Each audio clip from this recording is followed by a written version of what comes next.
Radio Arson, une série de podcasts proposée par la bibliothèque de la Villa Arson.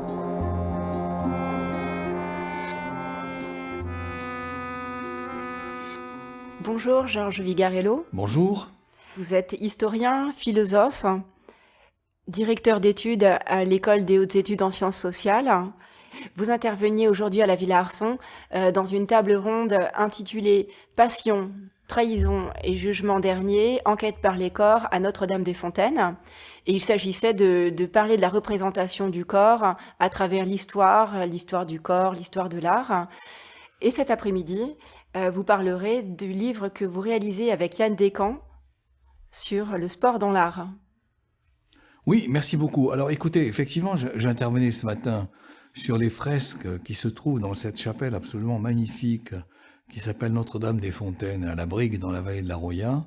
Je vous avoue très franchement que cette chapelle, je ne la connaissais pas. Mais grâce aux photos que vous m'avez envoyées, j'ai pu mesurer à quel point l'ensemble existant sur ces murs est absolument magnifique, pour ne pas dire exceptionnel. Ce sont des fresques qui datent de 1492, qui sont donc datées de la fin du XVe siècle. Et pourquoi sont-elles intéressantes? Parce qu'il me semble, je peux me tromper en vous disant cela, mais il me semble qu'elles font une sorte d'intermédiaire entre la période médiévale et la réalisation, l'épanouissement de la Renaissance. Elles font une période intermédiaire qui est, à mon avis, très révélatrice et très intéressante concernant la mise en scène des corps, concernant leur image, concernant les couleurs, concernant les mouvements, les positions, etc. Alors pourquoi?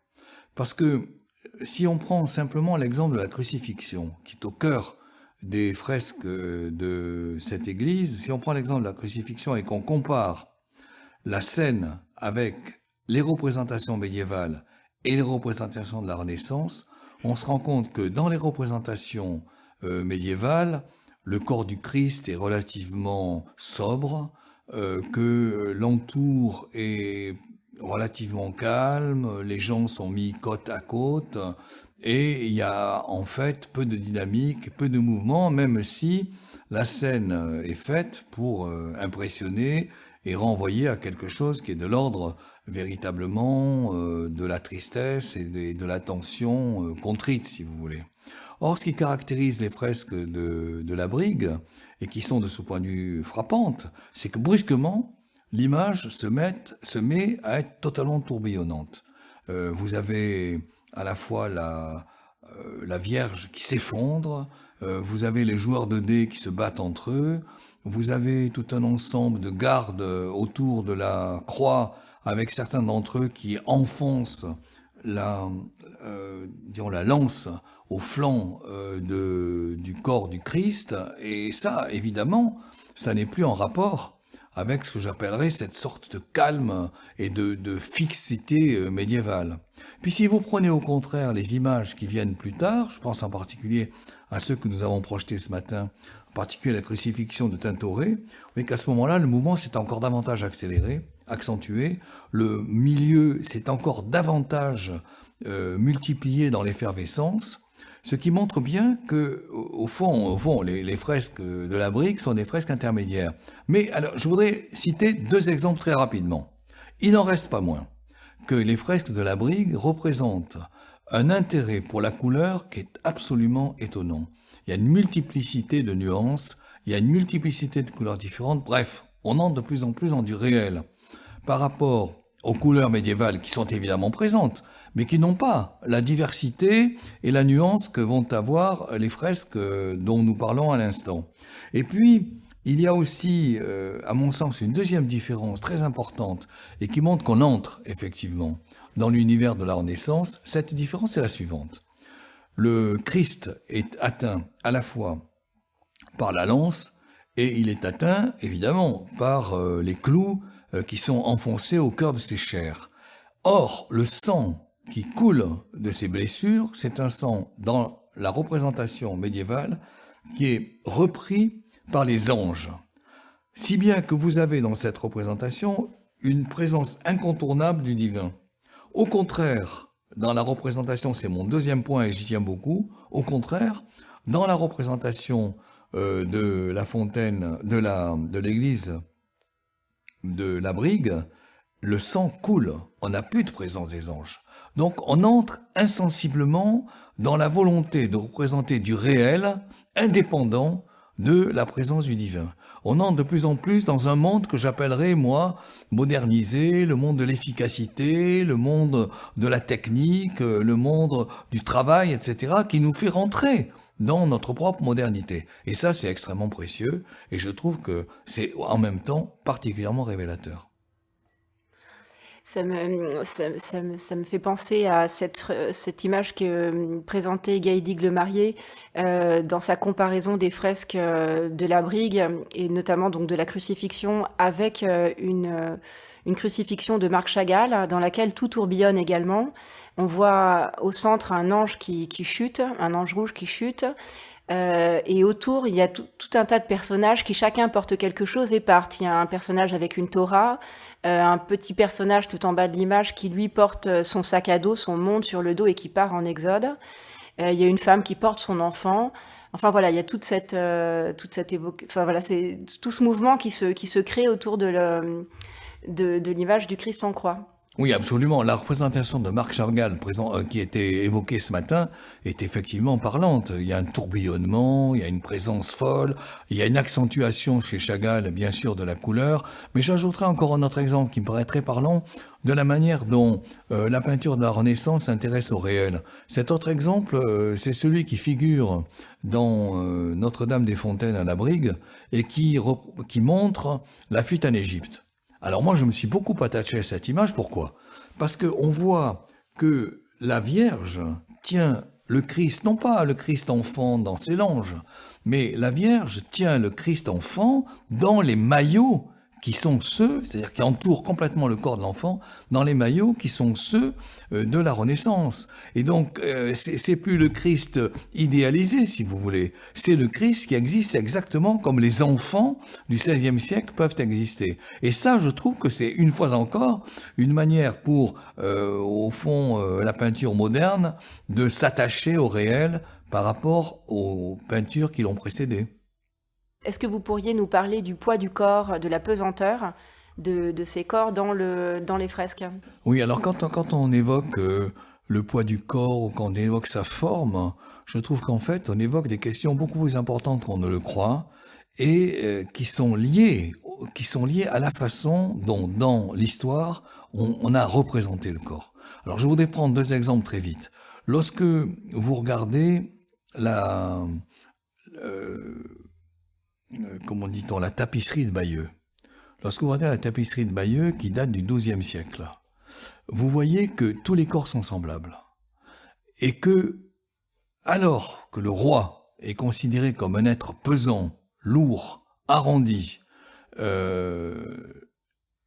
est confronté à des difficultés même de conduite du cheval, eh bien, dans la tapisserie de Bayeux, le roi n'est absolument pas présenté comme ça, il reste sous une forme totalement, je dirais, gracile. Alors, quelle question ça pose ? Ça pose à mes yeux, la question suivante. C'est que la manière de les représenter n'est pas liée à la difficulté de montrer des corps qui sont arrondis. La manière de les représenter est liée au fait qu'il y a une relative indifférence aux minces, aux gros, je dirais, aux distances que les corps peuvent avoir les uns par rapport aux autres. Lorsqu'au contraire, vous regardez déjà la peinture du XVe, je pense par exemple à la façon dont sont illustrés les voyages de Marco Polo, ou sont illustrés les 100 nouvelles de Boccace au XVe siècle. Vous commencez à avoir des corps qui se différencient. Et ces corps qui se différencient, c'est pas lié à la difficulté de décider. C'est lié, au contraire, à l'exigence de regarder. Et donc ça renvoie à une donnée qui est historique et qui est comment nous regardons-nous, vous voyez ? Et là encore, la modernité est un exemple absolument majeur parce qu'elle montre comment on commence à regarder autrement les corps en ayant une exigence pour faire apparaître leurs différences sous une forme qui est à la fois parlante et relativement précise. Mais j'ajouterai une chose, c'est que lorsqu'on regarde les fameuses fresques de la Madone des Fontaines, eh bien ces différences-là, on ne les voit pas encore. Autrement dit, certains peintres de la fin du XVe siècle, alors que leurs contemporains ont commencé à représenter des différences physiques, certains peintres de la fin du XVe, pour l'instant, ne le font pas encore. Et ça s'imposera progressivement. Et c'est passionnant de voir que, finalement, le regard, qui est un lieu d'histoire, apparaît de manière concrète à travers la peinture et quasiment uniquement à travers la peinture. D'où la nécessité absolue de recourir à des sources iconographiques pour l'historien. Alors justement, avec le sujet de recherche qui est le vôtre, on imagine que les arts plastiques, la sculpture, la peinture, la photographie, le cinéma représentent une source documentaire primordiale. Est-ce qu'il y a une particularité, une spécificité à ce type de ressources pour une recherche sur notamment l'évolution des canons physiques? Et l'un des aspects de la question, c'est aussi est-ce qu'il y a une influence de cette représentation des corps ensuite sur la façon dont les individus prennent soin de leur apparence. Alors moi, sur le coup, je vous cache pas que quand j'ai commencé à travailler sur ces thèmes-là, évidemment, bon, j'avais conscience du fait que l'image était importante.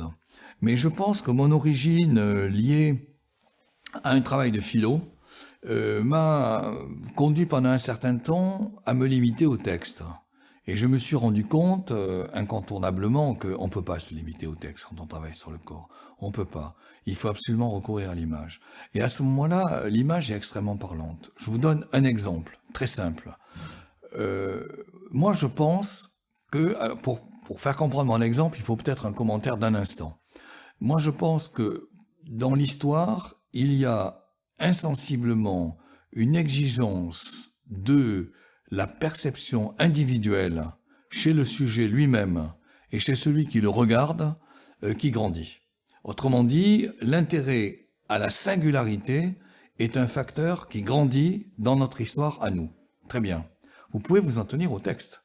Et vous pouvez dire par exemple que lorsqu'on lit la Nouvelle Héloïse de Rousseau, qui est un texte, si mes souvenirs sont bons, de 1762, lorsque vous lisez, ou peut-être 61, lorsque vous lisez la Nouvelle Héloïse, vous avez cet exemple magnifique de Saint-Preux qui demande à Julie de lui envoyer son portrait.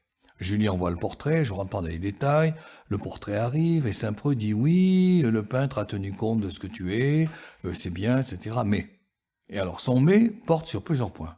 Mais il n'a pas rendu la dissymétrie de ton menton. Il s'est contenté de la symétrie classique. Il a oublié la petite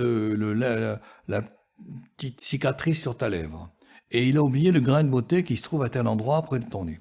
Alors il ajoute, et c'est ça qui est central, il ajoute, oui, mais ces particularités, ce sont précisément celles qui font que je t'aime tel que tu es. Et ça, c'est totalement neuf dans la deuxième moitié du XVIIIe siècle. Autrement dit, là, vous avez les textes. Très bien. Mais les images vous disent encore davantage, et on en parlait ce matin. Les images vous disent encore davantage, parce que qu'est-ce qu'invente la deuxième moitié du XVIIIe? Et ce sont les images qui parlent. Elle invente la caricature. Et qu'est-ce que c'est que la caricature? C'est une façon d'accentuer jusqu'à l'extrême les traits particuliers de votre propre visage. Par exemple, si vous avez le menton un peu en avant, on va décrire votre menton beaucoup plus en avant qu'il ne l'est. Donc on vous déforme. Mais la déforme ne prend de sens que si elle s'inspire de vos particularités. D'où l'intérêt considérable que prend à ce moment-là le sujet. Mais je ne m'en tiens pas là. Pourquoi le sujet devient-il intéressant? Parce que à partir de ce moment-là, s'il se vit comme sujet, il se vit beaucoup moins dépendant des autres. Et donc il va davantage affirmer ses propres singularités. Et à quoi ça conduit? Ça conduit au citoyen. Et le citoyen, ça conduit à quoi? À la Révolution française. Donc ce ne sont pas des questions anodines. Et est-ce qu'il existe, à votre connaissance, dans l'histoire de l'art, et notamment de la peinture ou de la sculpture, des œuvres ou des types d'œuvres ou des mouvements qui ont influencé l'hygiène corporelle et la façon de se tenir, la façon de se montrer, et donc qui ont eu aussi une influence sur l'histoire du corps? Vous avez raison. Je sais pas si c'est l'image à ce moment-là qui retourne vers la façon dont on se prend en charge, dont on n'essaie de répondre, je dirais, à la question de l'hygiène des odeurs, du bien-être. Parce que l'hygiène, c'est pas seulement la question, au fond, de se préserver face aux maladies. C'est aussi la façon dont on se sent mieux. Le fait de changer de linge, ça entraîne une manière de s'éprouver autrement. Quand Montaigne dit, par exemple, Montaigne, il écrit dans les années 70-80 du XVIe siècle, quand Montaigne dit « je ne peux pas supporter ma chemise lorsque je suis en sueur », c'est pas seulement une question, disons, de propreté, c'est en même temps une question de perception. Et je ne suis pas sûr à ce moment-là, vous voyez, je suis pas sûr, bon, il faudrait le prouver, pas sûr que l'image soit prioritaire de ce point de vue. Je pense que ce qui est prioritaire, c'est la sensibilité. Et alors, c'est un autre secteur, ça. C'est un autre secteur extrêmement important. Est-ce qu'il y a une histoire de la sensibilité? Ce que j'ai essayé de travailler lorsque je me suis posé le problème de l'histoire de la sensibilité interne, si vous voulez. Je pense qu'il y a une histoire de sensibilité qui est passionnante, difficile, mais passionnante. Et c'est pas l'image à ce moment-là qui la donne. Parce que l'image, elle a tendance à privilégier l'extérieur. Vous voyez? Donc, ce qui donne là, c'est le texte, ce sont des pratiques, ce sont des lieux, etc. Et au fond, on voit comment l'image, dans certains cas, peut être prioritaire et servir, et comment, dans d'autres cas, c'est pas elle qui est prioritaire. Donc ce serait plutôt au XXe siècle, à partir du début de l'image publicitaire, que l'image du corps va se mettre à insidieusement influencer notre représentation. Oui, vous avez raison. Ouais. Là, vous avez absolument raison. Bien sûr, à partir du moment où il y a des procédés d'image qui envahissent le milieu, à partir du moment où la mode joue un rôle important, oui, l'image, indiscutablement, peut orienter. Mais je prends l'exemple du linge, qui m'a beaucoup intéressé quand je travaillais sur les questions de propreté.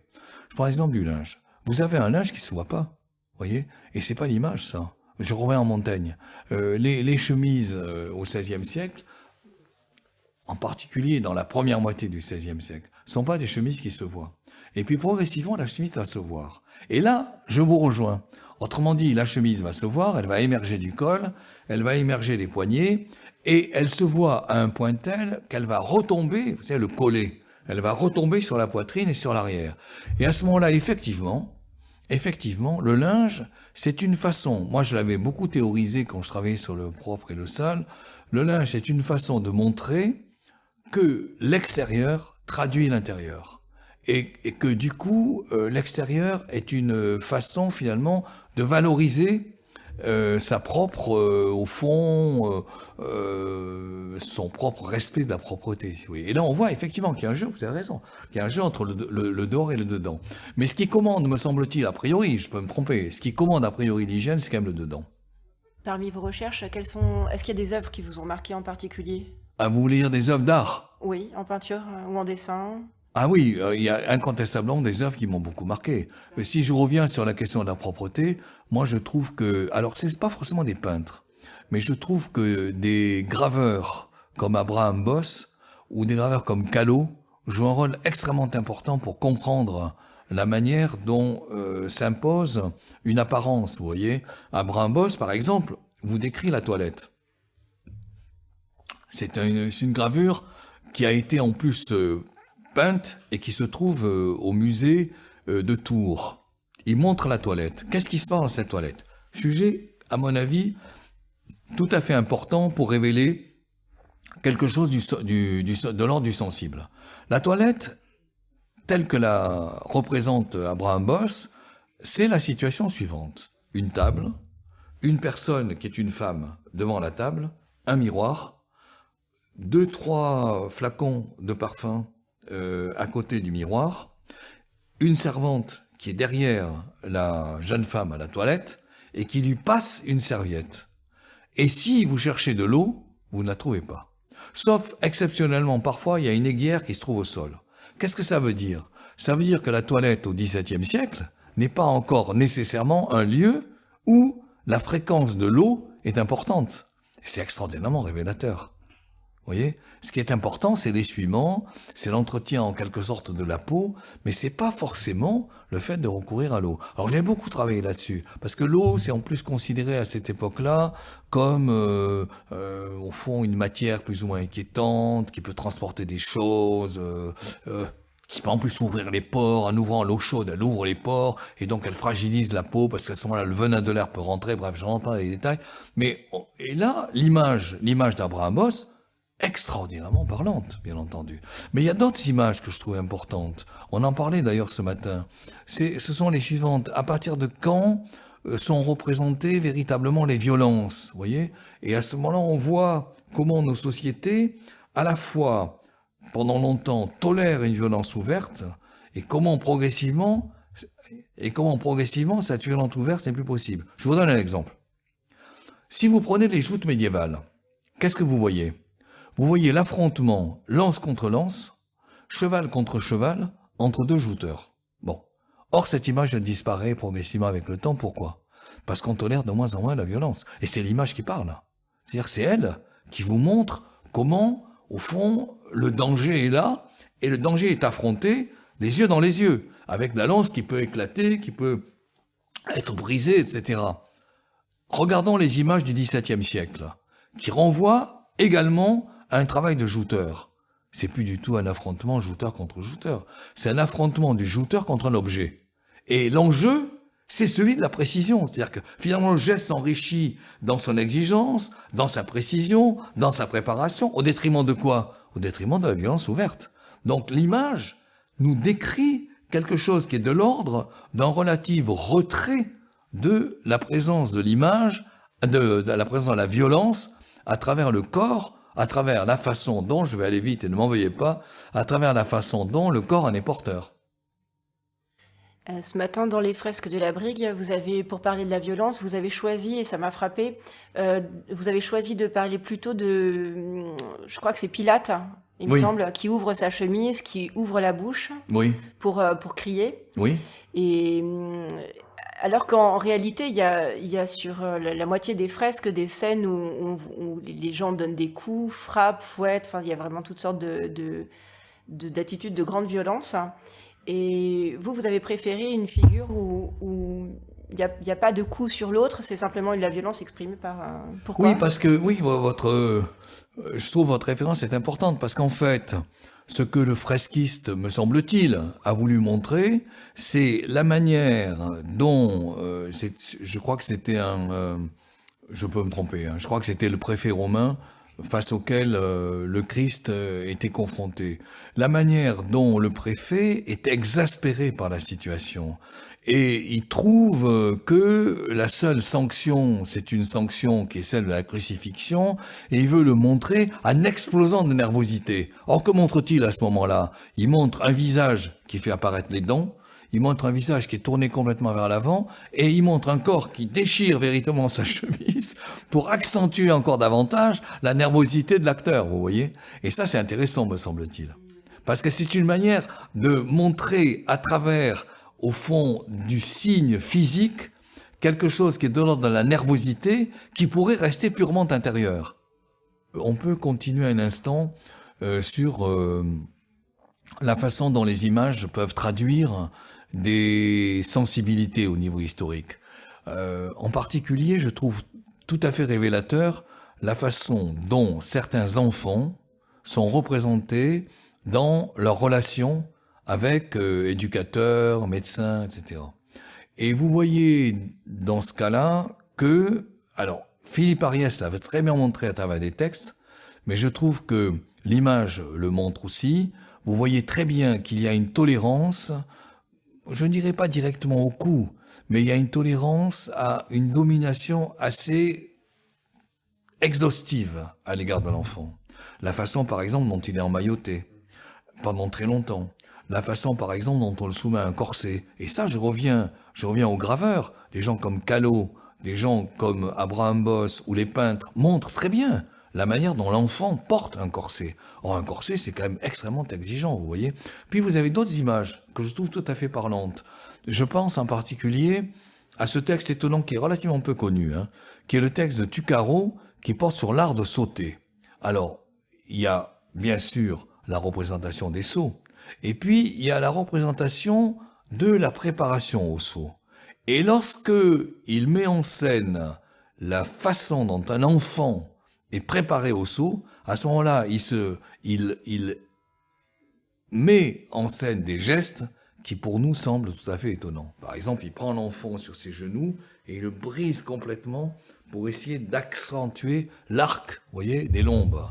ce qui semble impensable aujourd'hui. Donc je trouve que l'image, une fois encore, elle revient à la manière de souligner des relations qui sont parfois des relations, qualifions-les de violentes pour notre propre regard, par rapport à d'autres relations qui plus tard le seront moins. Oui, j'aimerais vous poser une question en lien avec votre travail autour de la représentation du corps sportif.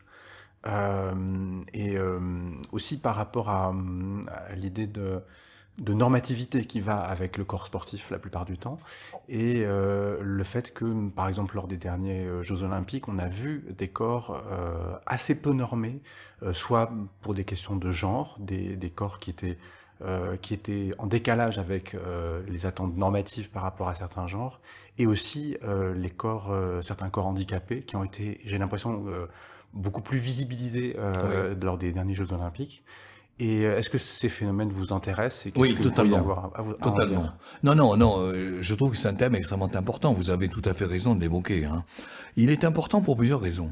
D'abord parce que on voit bien, je vais prendre l'exemple inverse, si vous voulez. On voit bien que nos sociétés, pour des raisons diverses, mais qui sont liées à l'accentuation de l'individu, de la place donnée au sujet, etc. On voit bien que nos sociétés ont tendance, et vous imaginez bien que je trouve ça tragique, voire gravissime, ont tendance à rejeter l'autre. Je ne vais pas rentrer dans les détails, la question des migrants, etc. C'est pas forcément du racisme au sens étroit du terme, mais c'est quand même une manière, finalement, d'essayer d'écarter l'autre, parce qu'on considère qu'il n'a pas le droit de croiser nos propres terrains, etc. Et de manière paradoxale, mais de manière qu'on peut comprendre aussi, monte aussi une tolérance, c'est très curieux, monte aussi une tolérance à la diversité. On le voit très bien dans les enquêtes qui acceptent davantage, par exemple, l'homosexualité que la population pouvait l'accepter il y a quelques décennies, etc.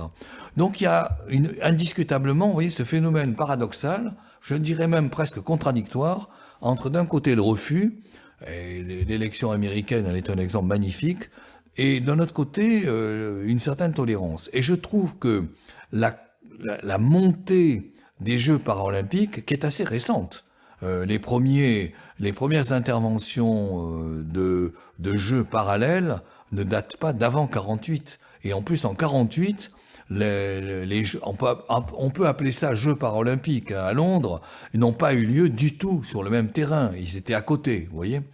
Et puis progressivement, ils sont intégrés, mais ils sont pas encore intégrés dans la même temporalité. Les temps ne sont pas les mêmes, mais ils sont néanmoins intégrés dans les mêmes espaces. Donc de ce point de vue, c'est évidemment l'accentuation d'une tolérance à l'égard de la diversité. On ne peut que s'en féliciter, bien entendu. Et les Jeux d'aujourd'hui, ceux en particulier de Paris, là il y a quelques semaines, en sont un exemple, à mon avis, absolument magnifique. Ça va très loin, parce que quand vous regardez, par exemple, la finale du 100 mètres, vous voyez que la finale du 100 mètres dans les Jeux paralympiques a une diversité considérable. Je crois qu'il y a 28 finales du 100 mètres. À cause des troubles de la vue, à cause des infirmités diverses, etc. Alors que dans les jeux normaux, il y a la finale masculine et la finale féminine, vous voyez. Donc ça, je trouve que c'est un gain indiscutablement considérable. J'aimerais que ce gain puisse avoir des effets sur la façon dont nous avons, de manière à mon avis inquiétante, la tendance de rejeter l'autre. J'ajouterais quand même une chose, hein, c'est que, moi je tiens beaucoup à ça, c'est qu'on a tendance à penser au fond, le sport, dans son aspect, appelons-le et mettons 50 guillemets, dans son aspect valide, a tendance à rendre uniformes les corps. On a tendance à penser ça. Or, personnellement, j'ai le sentiment que, au contraire, le lieu sportif et le lieu de la performance, c'est une façon de travailler sur le fait de pousser au plus loin les particularités. Donc c'est en même temps, vous voyez, contrairement aux apparences, un phénomène de diversification. Vous venez de publier un livre avec Marc Descamps à ce sujet. Est-ce que vous pouvez nous en dire un mot ? Oui, on a publié récemment un livre qu'on a intitulé « Le sport dans l'art ». Alors c'est Marc Descamps, qui est un grand ami, qui a dirigé avec moi ce texte, mais c'est vrai que les participants sont très nombreux. Je crois qu'il y a quasi une vingtaine de participants, et nous avons essayé de traverser la représentation du sport dans l'art depuis l'Antiquité, en particulier l'Antiquité grecque, jusqu'à aujourd'hui. Donc c'était une sorte de défi rendu plus facile parce que ce sont des spécialistes qui se sont exprimés et ce ne sont pas seulement Yann et moi-même. Et qu'est-ce que nous avons montré? On a montré plusieurs choses et personnellement j'y tiens beaucoup. Alors on a montré évidemment que les pratiques changent, bon très bien, que l'art le montre, et qu'il y a entre autres ce que j'évoquais tout à l'heure, c'est-à-dire une moindre tolérance à la violence dans les pratiques sportives entre hier et aujourd'hui. Bon, ça c'était parfaitement, je dirais, tout à fait visible. Mais on a montré autre chose à mon avis, et qui peut avoir un effet sur la façon dont on regarde le sport et dont on le comprend. On a montré autre chose, en particulier, on a essayé de montrer que l'art, pendant très longtemps, et peut-être encore un peu aujourd'hui, a tendance à privilégier les pratiques notables. Autrement dit, dans la Grèce antique, c'est quasi exclusivement les pratiques des Jeux olympiques, et c'est peu les jeux quotidiens. Il y a très peu de cerceaux, il y a très peu de jeux de boules, mais il y a au contraire des courses de chars, il y a des courses d'athlètes, avec des différences d'ailleurs très intéressantes. Vous avez des représentations de la vitesse, et vous avez des représentations de courses de résistance, où on voit que la mise en scène des coureurs n'est pas la même, la foulée n'est pas la même. Donc les Grecs sont quand même très attentifs à ce que j'appellerais des données techniques. Et si vous traversez le temps, si vous continuez de traverser le temps, vous vous rendez compte, pour aller très vite dans le temps, que le Moyen-Âge a tendance à représenter presque exclusivement les pratiques de la noblesse au détriment des pratiques populaires. Alors bien sûr, les pratiques populaires parfois peuvent être présentes, mais elles le sont de manière extrêmement restreinte. Du coup, l'art révèle quelles sont les pratiques importantes pour une époque. Voyez ? Et ça, ce n'est absolument pas secondaire à mes yeux. Bon. Et puis, vous commencez au contraire à voir qu'à partir du XVIIIe siècle, et ça renvoie à notre modernité, qu'à partir du XVIIIe siècle, il y a quelque chose qui s'ouvre. Et que les peintres s'intéressent beaucoup plus au réel qu'ils ne faisaient auparavant. Le réel n'est pas découvert avec les Lumières, le réel est découvert avec la Renaissance, on est bien d'accord. Mais s'accentue considérablement la représentation des pratiques quotidiennes. Le cerceau, la boule, des gens comme Fragonard représentent la balançoire, plein d'autres auteurs importants représentent les jeux quotidiens. Donc ça, c'est une immense novation, vous voyez. À ce moment-là, vous avez ce que j'appellerais, moi, une manière, au fond, de valoriser le quotidien.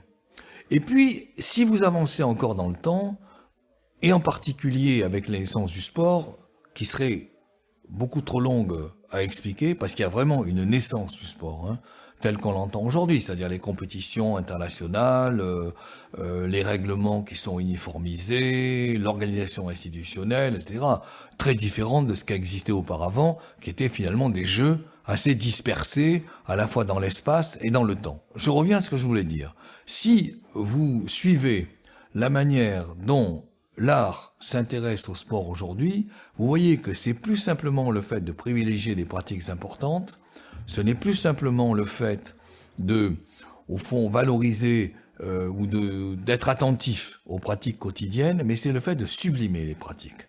Parce que l'art se met à entrer dans une façon de faire exister le sport en suraccentuant son importance.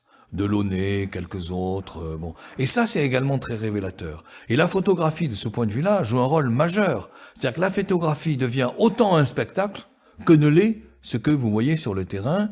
La télévision devient autant un spectacle, sinon plus, que ce que vous voyez sur le terrain. Et ça témoigne de la manière dont le sport renvoie à des intérêts de plus en plus importants aujourd'hui, à mes yeux, pour une raison. Les raisons sont multiples, mais il y a une raison majeure, c'est qu'en fait le sport exemplifie les idéaux de notre société. Démocratie, égalité, talent, performance, travail, etc. Et c'est pour ça que le jeu qui valorise au fond nos valeurs, qui valorise ce que nous considérons comme le plus important, c'est pour ça que le jeu est sublimé par l'art aujourd'hui. Vous avez cité Delaunay parmi les autres artistes, disons les artistes contemporains, ou en tout cas depuis la deuxième moitié du XXe siècle, qui figurent dans ce bouquin. Est-ce qu'il y aurait d'autres noms que Oh vous oui, pourriez vous savez qu'ils sont très évoquer? nombreux. Dunoyer de Ségonzac, Van Dongen représente de la boxe. Ils sont tous les grands artistes. On parlait de Léger qui représente des cyclistes. Tous les grands artistes aujourd'hui ont représenté les pratiques sportives, les futuristes parmi d'autres. Même, je dirais, les futuristes ont inventé une manière nouvelle de suraccentuer le dispositif du mouvement dans la mise en scène de l'activité. Et parmi les artistes, disons, des 30 dernières années, il y en aurait qui ont eu une importance aussi dans votre regard de chercheur sur le sujet du sport et de la représentation du corps? C'est à la fois une grande question et c'est difficile de répondre parce que spontanément j'ai pas d'idée. Le douanier Rousseau par exemple, vous voyez, représente des choses assez étonnantes. Mais moi, il me semble que ceux qui ont vraiment introduit le prestige du sport dans l'art, ce sont les futuristes italiens, qui en plus ont eu une manière nouvelle au fond, de travailler sur le geste lui-même. Mais vous avez aussi les pointillistes qui ont quand même réussi à mettre en scène des choses qui sont du vaporeux, du bouger, etc. Vous avez aussi Seurat et quelques autres, les impressionnistes. Ça commence avec la fin du 19e siècle. Alors les futuristes, vous le savez, ont très mal tourné, hein. Moi, je les privilégie dans leur origine. Je ne les privilégiais pas dans la façon dont ils ont développé leur propre art dans les années 40 en particulier. Et je parle sous le contrôle de Caroline, mais il me semble qu'au XXe siècle, il y a une tradition aussi très forte de représentation du corps vulnérable, du corps fragile, du corps, il y a l'expressionnisme, il y a toutes ces représentations du corps aussi qui sont très éloignées du corps performant et du corps glorieux qu'on peut imaginer dans le sport. Vous avez absolument raison. Moi, ce qui me semble monter alors, on va s'éloigner un instant de l'art. Ce qui me semble monter avec le XXe siècle, et évidemment le XXIe, c'est d'une part, je reviens à ce que je disais, c'est d'une part la montée du moi, et c'est d'autre part la présence du psychologique.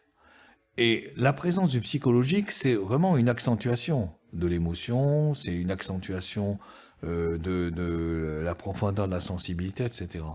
Or, cette accentuation de l'émotion et cette accentuation de la sensibilité, elle ne peut pas exister si elle ne passe pas également par la façon de regarder l'autre. Autrement dit, alors, il y a également une autre raison. Mais autrement dit, la position de victime accroît indiscutablement sa présence, pour des raisons qui sont liées à la sensibilité. Je crois qu'il y a une autre raison encore, c'est que dans nos sociétés où nous avons, alors là je m'avance, je peux me tromper, mais dans nos sociétés où nous avons difficilement le sentiment qu'on peut faire véritablement bouger les choses, vous voyez ? Elles sont de plus en plus massifiées, la politique a du mal à être changée, etc. Et donc, les individus, pour des raisons diverses, qui sont aussi liées à leur propre psychologie, ont le sentiment qu'ils sont plus victimes qu'ils ne l'étaient. À partir du moment où ils se sentent plus victimes, ils regardent aussi les autres comme victimes et ils sont attentifs au phénomène de victimisation. Ce qui ne change pas. Si vous voulez, Gaza, malheureusement, ne révolutionne pas la manière dont on fonctionne aujourd'hui. Mais en même temps, Gaza provoque incontestablement des réactions. Sans pour autant parler du corps abîmé, ce matin, à 2 reprises, on a évoqué le corps en morceaux. Carole L'Enfant, avec le sculpteur Geoffroy de Chaume, a présenté des fragments de corps humains, des mains, des bras, voilà, des bustes ou des corps fragmentés, voilà. Et Gaïdic Le Marié a parlé des mains coupées qu'on voit dans une des toiles de Marc Chagall. Et c'est vrai que dans l'art contemporain aujourd'hui, c'est assez fréquent de voir des fragments de corps, des éléments. Le corps comme un objet. Qu'est-ce que vous en pensez ? Écoutez, moi je vous répondrai à 2 niveaux. Hein. Le premier niveau, c'est l'accentuation du sensible, et donc être attentif à la souffrance et représenter la souffrance. Et le deuxième niveau, et là je bascule plutôt du côté de la psychanalyse et du surréalisme.